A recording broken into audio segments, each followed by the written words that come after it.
Salut, c'est Trado, je suis content de vous retrouver pour la mise à jour de l'analyse technique du CAC 40 et avant cela deux choses. Première chose, merci infiniment pour tous ces messages de soutien que j'ai reçus, soit directement, soit par le biais des commentaires sous YouTube. Je tiens à vous rassurer, je vais très très bien. Encore une fois, il s'agissait absolument pas de pleurer, de me lamenter, de chouiner. Bien au contraire, il s'agissait avant tout d'apporter une explication à une question que beaucoup se posent. Encore une fois, celle des formations.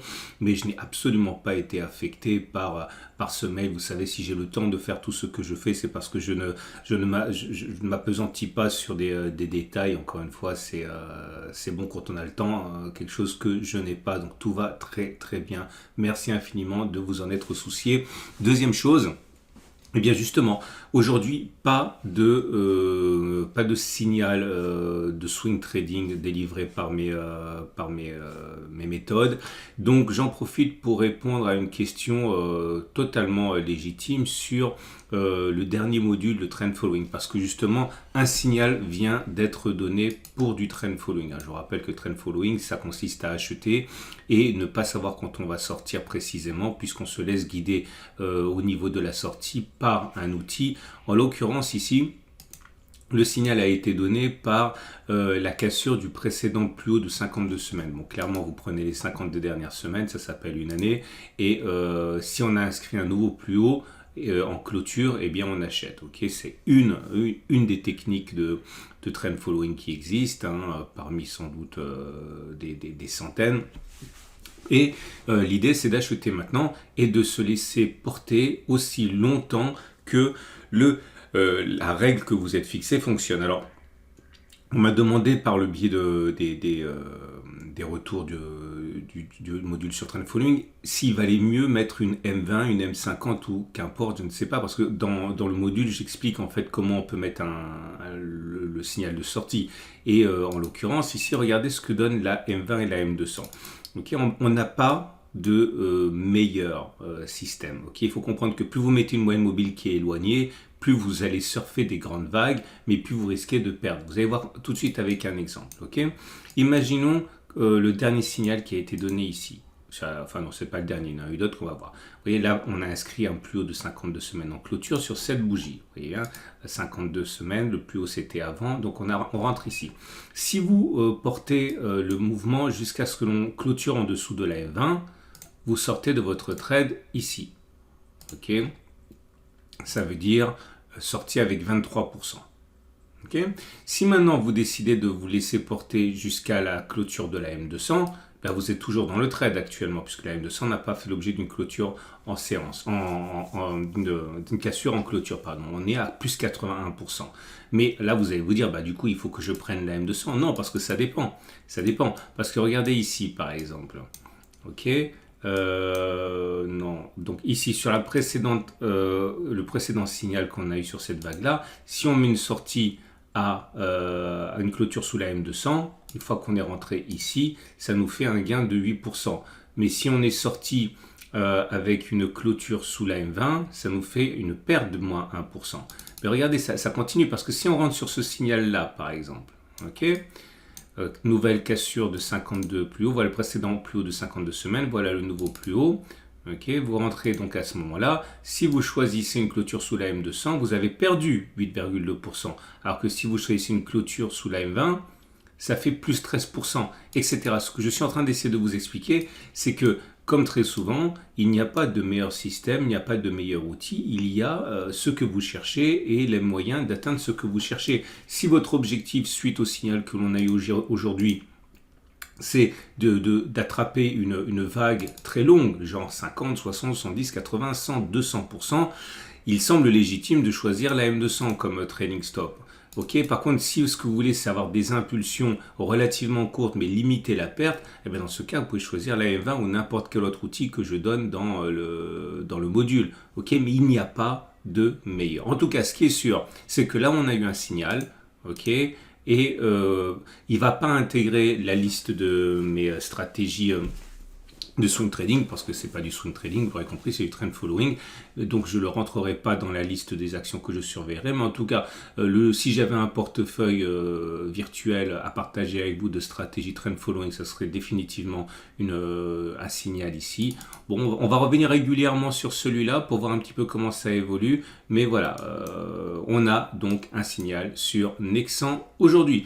On passe tout de suite à l'analyse technique du CAC 40. Et le CAC 40 continue d'être suspendu à un fil au-dessus de quelques résistances que ce soit.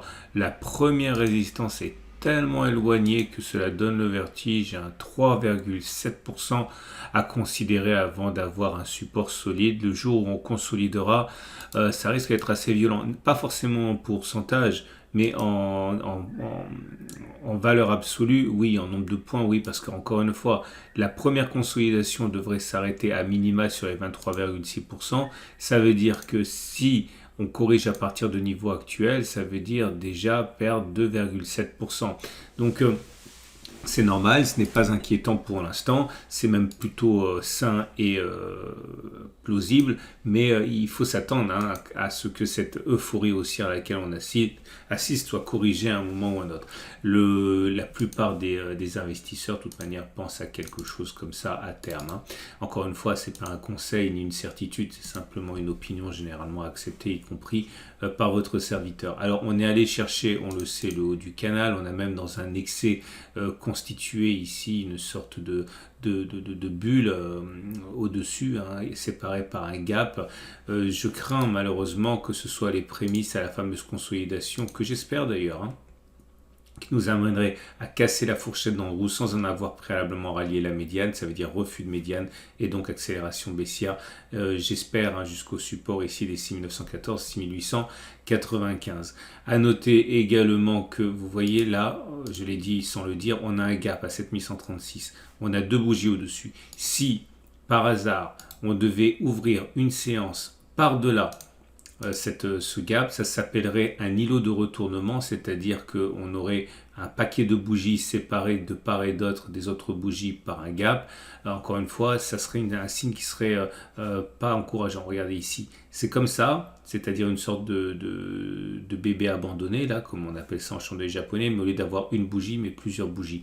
Et là, on fait de la fiction, puisqu'on en est loin, mais il faut savoir que si demain, par exemple, on devait ouvrir et clôturer en dessus de 7136 sans rebouchage de gap, ça pourrait être dangereux. Pour l'instant, on n'anticipe rien. On attend. La bougie Aikinashi d'ailleurs ne montre absolument aucun signe baissier. C'est toujours haussier avec une bougie verte sans mèche basse. Et la litanie des Swing Break continue avec un nouveau bloc ici, puisqu'on a inscrit un plus haut. Regardez cette belle progression. Franchement, je pense que je les ai toutes prises, les mauvaises, et aucune des bonnes. Non, je caricature un petit peu, mais je sais que cette séquence de Swing Break aussi, je ne l'ai pas prise, pas plus que la précédente. Bon, c'est comme ça. Et on a également, au niveau des éléments techniques, beaucoup de choses à considérer. Tout d'abord, le fait que la moyenne mobile à 7 jours soit ascendante en soutien des cours, on est au-dessus, donc la tendance immédiate, elle est haussière. La moyenne mobile à 20 périodes est également au-dessus des cours, on est en situation ascendante, donc la tendance générale est haussière. La moyenne mobile à 50 jours également, donc la tendance de fond est haussière. La moyenne mobile à 200 jours également, donc la tendance de long terme est haussière. Les PRT bandes sont également toujours haussiers. Les bandes de Bollinger, je rappelle que les PRT bandes, c'est un super indicateur, mais il n'existe que sur PRT. Pour l'avoir, vous avez le lien juste en dessous de la vidéo. Et vous avez les chandeliers, les Bollinger qui inscrivent ainsi des parallèles haussières. Donc, au regard de toutes les tendances et de tous les outils qu'on vient d'évoquer, la tendance est haussière. Il n'y a rien, absolument rien, pour l'instant, qui laisse envisager une inversion de tendance. Nous avons également les autres indicateurs techniques, mais rien de plus à signaler que la multiplication des divergences baissières, que ce soit sur le CCI, comme sur le momentum, ici, comme on peut le voir, mais bon, on l'a déjà dit. Donc, pour l'instant, ça n'a pas été validé, donc il faut faire attention. On n'a pas eu de signal de baisse à proprement parler, simplement des alertes. Mais si par exemple un des indicateurs techniques devait donner un signal baissier, comme le CCI qui rentrerait en dessous de sa zone de surachat, on pourrait envisager qu'il s'agisse d'un signal de baisse. Pour l'instant, on n'y est pas. Ce sont simplement, je le redis, des alertes et des incitations à la prudence. L'Ishimoku ne dit rien de plus, c'est haussier depuis des semaines et des semaines. Encore une fois, c'est pour ça que j'adore l'Ishimoku, c'est que voilà, il met du temps à se décider, mais quand le signal haussier est donné, il est donné pour souvent de bonnes raisons. Nuage ascendant alors tendance de fond haussière, Kijun ascendant tendance générale haussière, Tenkan ascendant tendance immédiate haussière. Là, le premier point d'entrée pour les plus nerveux des traders Ishimoku sera un retour sur la Tenkan. Ce qui nous amène donc au trade du jour. Alors, si vous êtes haussier, c'est toujours la même chose. Je pense que le trade le plus évident, c'est de parier sur le fait que ce gap 7136 ne sera pas comblé, qu'il s'agit d'un gap de continuation. Donc, on prend la distance parcourue entre les deux derniers gaps, on reporte ça par-delà le gap, ça vous donne un objectif, on l'a dit, à 7300 avec un très bon ratio gain-risque, puisque si on met le stop loss, le stop de protection en dessous du gap, ça vous donne du il ne doit pas être recomblé ce gap, toute manière, si c'est un gap de continuation. 0,5% de stop de protection pour un objectif à 2,10, c'est Byzance. Si vous avez au contraire un peu de patience, je pense qu'il est sage d'attendre la fameuse consolidation qui va arriver. C'est une évidence. Le seul truc, c'est quand. Mais encore une fois, ça va arriver, c'est sûr. Les 23,6% de Fibonacci sont une réalité, une loi des reins. Si vous voulez spéculer à la baisse, eh bien, vous avez la possibilité d'envisager un trade en plusieurs fois. J'ai dit que j'étais rentré à l'ouverture. Donc moi, je suis rentré en trade baissier sur les 7145, comme annoncé dans la vidéo d'hier. Pour l'instant, c'est perdant légèrement puisqu'on a plus 0,06, mais vous savez également que je rentre en plusieurs fois. Là, j'ai rentré ma première position, j'ai rentré ma deuxième position, je sais pas moi, si on remonte, et puis ma troisième position si on remonte encore. Je vous dirai la veille de toute manière. Mais j'ai reçu une question très intéressante, légitime, parce que il y a toujours des nouveaux, il faut que je fasse attention à ça, parce qu'il y a des choses que j'ai dites, mais que j'ai pas dit pour tout le monde naturellement. Quand je dis que je rentre en 3 fois, ça veut dire que je rentre avec un stop loss tel qu'il est identique. Par exemple, dans mon trade là, si je mets mon stop à 7416, je vais rentrer en 3 fois. J'ai rentré une fois là, on va dire, je dis n'importe quoi, je rentrerai une fois là, une fois là. Dans les 3 cas, ok, mon stop loss en valeur est le même, c'est-à-dire que quand cette position remontera là, j'aurai perdu 333.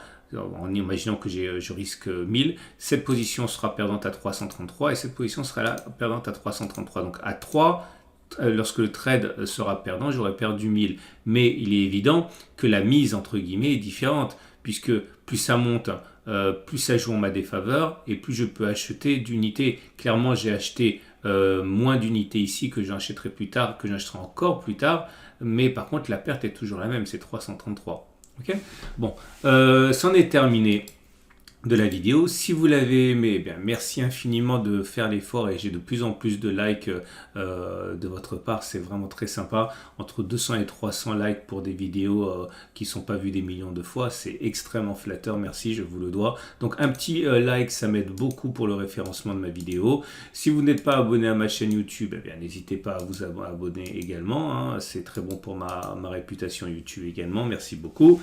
Et je vous dis à demain pour la mise à jour. N'oubliez pas de regarder la vidéo de l'or. Regardez l'or. Ça fait l'avantage, c'est qu'on l'a vu arriver quand même. Regardez l'or en euros. Regardez. Voilà ce qui s'est passé. Toujours sur cette stratégie ici de trend following, par exemple. Regardez comme ça a explosé.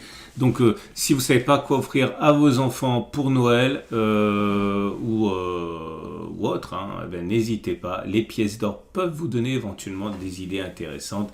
Et je vous souhaite une excellente journée. Et je vous dis, en fait, du coup, si vous voulez lui offrir de l'or à vos enfants, je vous rappelle qu'avec mon blog, en passant par mon blog ici, vous avez accès à l'offre docoffre.com, donc mon partenaire, avec une prime inférieure. Ça vous payez moins cher en passant par mon site qu'en passant directement par le blog. Voilà. C'était le petit coup de pub. Je vous souhaite une excellente journée et je vous dis à demain pour la mise à jour.